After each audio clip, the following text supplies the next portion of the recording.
Сотрудниками Управления экономической безопасности и противодействия коррупции МВД Абхазии изъято порядка 6 000 литров несертифицированной алкогольной продукции.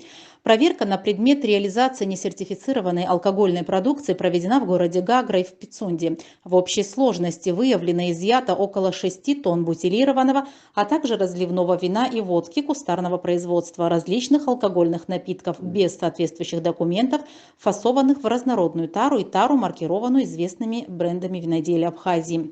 В результате исследования отобранных образцов в Государственном комитете по стандартам, потребительскому и техническому надзору выявленная и изъятая алкогольная продукция признана непригодной к употреблению и подлежит уничтожению. Профилактические мероприятия с целью выявления продукции, не соответствующей качеству и стандартам, в частности вино-водочных изделий суррогатного и контрафактного производства, реализуемых в розничной торговле на территории городов и курортных районов республики, сотрудники Управления экономической безопасности и противодействия коррупции МВД Абхазии совместно с Государственным комитетом по стандартам, потребительскому и техническому надзору проводят систематически.